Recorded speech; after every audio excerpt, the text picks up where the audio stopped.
इस वक्त बड़ी खबर आ रही है। कैथोलिक चर्च के प्रमुख पोप फ्रांसिस का निधन 88 साल की उम्र में हुआ है और पोप फ्रांसिस ने आखिरी सांस 88 वर्ष की उम्र में ली है। वेटिकन सिटी में पोप फ्रांसिस का निधन हुआ है। इस वक्त की ये बड़ी खबर है। काफ़ी समय से पोप फ्रांसिस बीमार चल रहे थे और वेटिकन सिटी में ही उन्होंने अब दम तोड़ दिया है। तो 88 साल की उम्र में पोप फ्रांसिस का वेटिकन में निधन हुआ है। अब यहाँ पर फिर से कार्डिनल्स का संग्रह होगा और फिर एक चुनावी प्रक्रिया से नए कैथोलिक पोप का चुनाव होगा। पोप फ्रांसिस खुले ख्याल के थे और उन्होंने दुनिया भर में जाकर के यही संदेश दिया था कि हर किसी को सांप्रदायिक सौहार्द के साथ रहने की आवश्यकता है और ईसाइयों में भी मॉडरेशन की बात की थी।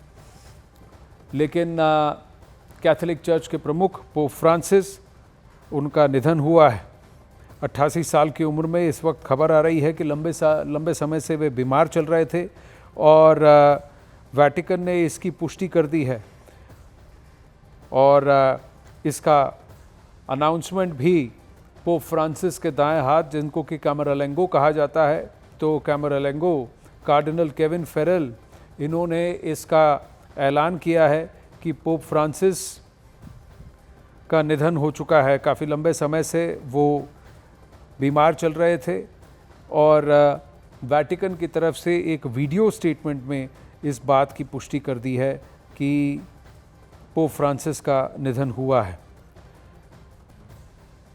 ये पोप फ्रांसिस लैटिन अमेरिका से थे, पहले लीडर लैटिन अमेरिकन कार्डिनल जो कि पोप तक एलिवेट हुए, पोप के पोजीशन पर चुने गए। 88 वर्ष की उम्र में इनका निधन हुआ है।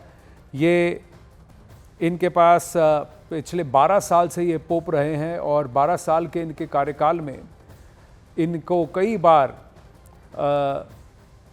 अलग अलग हेल्थ की परेशानियों को झेलना पड़ा, बीमारियों को झेलना पड़ा और इस बार वो लंबे समय से आज सुबह प्रातःकाल 7:30 बजे के करीब, 7:35 के करीब इस बात की पुष्टि की गई कि इनका निधन हुआ है। पोप फ्रांसिस का निधन हुआ है 5:35 GMT, यानी कि करीब भारत में उस वक्त करीब 10 सवा 10 बजे होंगे जब ये घटना घटी है और इसकी अब औपचारिक रूप से वेटिकन ने पुष्टि कर दी है।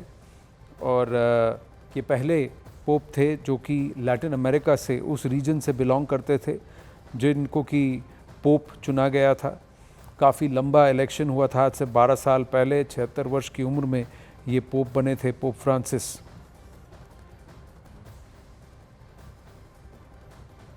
और अब सभी मंचों पर, इंटरनेशनल न्यूज़ प्लेटफॉर्म्स पर इस बात की पुष्टि हो गई है कि आज सुबह वेटिकन यानी इटली में करीब 7:30 बजे का समय था जब पोप फ्रांसिस का निधन हुआ है और लंबे समय से वो बीमार चल रहे थे। अलग अलग बीमारियों को झेल चुके हैं पिछले 12 साल के कार्यकाल में, लेकिन इन्होंने क्रिश्चियन पंथ में कैथोलिक पंथ को और कैथोलिक मान्यता को एक अलग दिशा, एक थोड़ा सा एक मॉडर्न पर्सपेक्टिव देने की बात भी की और कई बार इन्होंने दुनिया के कई सारे नेताओं को जो कि अपने आप को कैथोलिक और क्रिश्चियन मानते हैं, उनको सलाह भी दी कि उनको किस तरह के का पब्लिक लाइफ में आचरण करने की आवश्यकता है।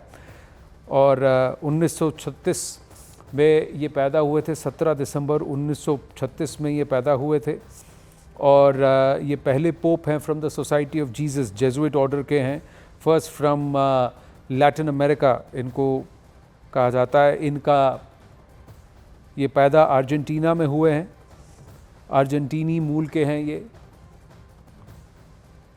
और 13 मार्च 2013 में इन्होंने अपना कार्यकाल बतौर पोप शुरू किया था और 12 साल के कार्यकाल के बाद अब इनका निधन हुआ है। अभी पिछले महीने ही इनके कार्यकाल के 12 वर्ष संपन्न हुए हैं और ये सबसे पहले कार्डिनल जब बने थे वो 2001 में कार्डिनल बने थे, फरवरी 2001 में कार्डिनल बने थे। अर्जेंटीनी मूल के हैं, सोसाइटी ऑफ जीसस उस जेजुइट ऑर्डर को ये फॉलो करते हैं और उससे पहली बार कार्डिनल चुनकर आना और फिर पोप बनना लैटिन अमेरिकाई देशों में से पहली बार एक पोप आया, वो भी अर्जेंटीनी मूल के थे, पोप फ्रांसिस। होर्गे मारियो बर्गोग्लियो, इस नाम से ये जाने जाते थे इससे पहले कि वो पोप बने। पोप बनने के बाद उन्होंने पोप फ्रांसिस, ये इस फ्रांसिस टाइटल को, इस नाम को अडॉप्ट किया और विश्व भर में पोप फ्रांसिस के नाम से जाने जाने लगे।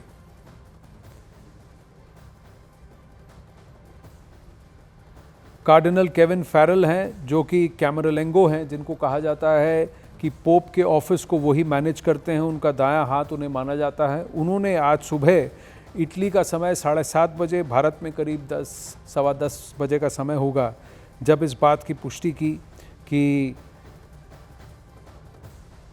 पोप फ्रांसिस का निधन हो चुका है। पिछले 12 साल के कार्यकाल में अलग अलग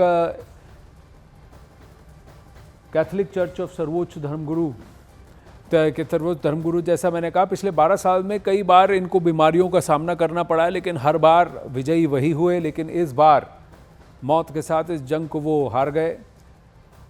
होर्गे मारियो बर्गोग्लियो, ये उनका पूरा नाम है। 17 दिसंबर 1936 में ब्यूनोस आयर्स, अर्जेंटीना में ये पैदा हुए थे। 2001 में ये कार्डिनल बने थे। कैथोलिक चर्च के सर्वोच्च धर्मगुरु हैं। ये लाइव तस्वीरें हैं वैटिकन से, जहां पर मातम पसरा है। कई लोग वहां पहुंचे होंगे जिन्होंने ये खबर सुनी होगी। अब धीरे धीरे अब ये प्रक्रिया शुरू होगी। ये प्रक्रिया शुरू होगी जब नए पोप का चुनाव होगा, उस पर अनाउंसमेंट होंगे। इससे पहले भी मार्च 2025 में इनको निमोनिया हुआ था, जिसके बाद काफ़ी इनकी हालत, इनकी तबीयत बिगड़ गई थी। लेकिन उस वक्त डॉक्टर्स ने कहा था कि हमें उम्मीद है कि ये पुश करेंगे और मौत के साथ उस लड़ाई को जीत जाएंगे। वो जीत गए, बाहर आए हॉस्पिटल से, लेकिन फिर भी वो बीमार चल रहे थे। इनको दोनों लंग्स में निमोनिया हुआ था मार्च में, हाल ही में 25 मार्च को, जब उसके बाद फिर इनको डिस्चार्ज किया गया था। और इनको काफ़ी समय से लंग्स में बीमारी थी और जिसको लेकर के इनका स्वास्थ्य काफ़ी ख़राब चल रहा था। और कई बार लोगों को लगा कि ये नहीं बच पाएंगे। इनको कई बार इस तरीके के रेस्पिरेटरी अटैक्स हुए थे, तो इनके फेफड़ों में खराबी की वजह से, फेफड़ों के फेलियर की वजह से इनको हाल फिलहाल में अस्पताल में एडमिट किया गया था। और जिसके बाद काफ़ी सारे ट्रीटमेंट के बाद, काफ़ी समय के बाद वो फिर अस्पताल से निकल के भी आए, लेकिन बार बार उनको यही फेफड़े परेशान करते रहे। और इस बार भी कहा जा रहा है, इस वक्त सूत्रों के हवाले से जो खबर है, कि respiratory, long term respiratory illness की वजह से ही और इनके फेफड़े फेल हो जाने की वजह से ही इनका निधन हुआ है। और मार्च में भी ये मृत्यु के बहुत करीब आकर के फिर वापस अपने समर्थकों के बीच लौटे थे कैथोलिक चर्च के सर्वोच्च धर्मगुरु पोप फ्रांसिस। अब धीरे धीरे खबरों की पुष्टि, जैसे कैमरलेंगो हैं जिन्होंने इसको कंफर्म किया है, और कि 88 वर्ष की उम्र में इनका निधन हुआ है। कार्डिनल केविन फैरल हैं, जिनको कि कैमरलेंगो का दर्जा है। और अब पापल ऑफिस, यानी कि पोप के ऑफिस को जब तक अगला पोप नहीं चुना जाता, तब तक ये कार्डिनल केविन फैरल ही होंगे जो वैटिकन के डे टू डे अफेयर्स, उसके एडमिनिस्ट्रेशन और ये नई प्रक्रिया, जो नए पोप को चुने जाने की इस पूरी प्रक्रिया को भी वही शेप देंगे, अंजाम देंगे। और ये उनकी ही रिस्पॉन्सिबिलिटी है, उनकी ही जिम्मेदारी है कि अब दुनिया भर से रोमन कैथोलिक चर्च के अलग अलग कार्डिनल्स को वैटिकन बुलाया जाएगा। अगले 10-15 दिनों में उनको आना होगा, आकर के फिर वो चर्चा करेंगे, विमर्श करेंगे। विमर्श के बाद वोटिंग होगी, और वोटिंग की प्रक्रिया में अगर एक साफ चुनाव किसी पोप का निकलता है, तो फिर उसको वो वहाँ पर एक चिमनी होगी, एक पाइप होगी, जिससे कि हरा धुआं निकलेगा। जैसे ही हरा धुआं निकलता है, यानी कि पोप का चुनाव हो चुका है, सहमति बन गई है। और अगर हरा धुआं नहीं निकलता पहले राउंड के कॉन्वर्सेशन के बाद, तो फिर लाल धुआं निकलेगा, और फिर ये कार्डिनल्स वापस एक कमरे में बंद होंगे, जहां सिर्फ रोमन कैथोलिक चर्च के सर्वोच्च गुरु, सर्वोच्च टॉप ऑर्डर के सबसे वरिष्ठ धर्मगुरु एक साथ आएंगे और अपनों में ही, अपने बीच में से ही किसी एक को सर्वोच्च धर्मगुरु चुनेंगे। तो अगले 10-15 दिन के अंदर ये प्रक्रिया होगी जिस पर ये चुनाव किया जाएगा। और अभी रविवार को भी इन्होंने जनता को संबोधित किया था। ईस्टर के दिन, ईस्टर का त्यौहार है। ईस्टर का त्यौहार ईसाइयों में काफ़ी धूम से मनाया जाता है, जिस दिन लोग मानते हैं कि जीसस क्राइस्ट या ख्रिस्त वापस आए थे, वापस ज़िंदा हुए थे, अपने लोगों के बीच आए थे और उस दिन को ईस्टर के रूप में मनाया जाता है। रविवार को ईस्टर था और 35,000 की भीड़ इस वैटिकन पे पहुंची थी पोप को सुनने के लिए और उनको भी उन्होंने संबोधित किया था। और वहीं पर उन्होंने लेकिन वहाँ पर वो मौजूद तो थे, लेकिन उनकी तबीयत इतनी ख़राब थी कि वो वहाँ पहुँचे 35,000 के इस भीड़ को संबोधित नहीं कर सके। उन्होंने अपने ही एक एसोसिएट को कहा कि उनके द्वारा लिखे गए संदेश को, संबोधन को वो पढ़ें, पर वो वहाँ मौजूद थे, तब भी उनकी तबीयत ख़राब थी। और देखिए कि ईस्टर के सेलिब्रेशन के बाद, उसके कुछ ही घंटों के बाद उनका निधन हो गया है।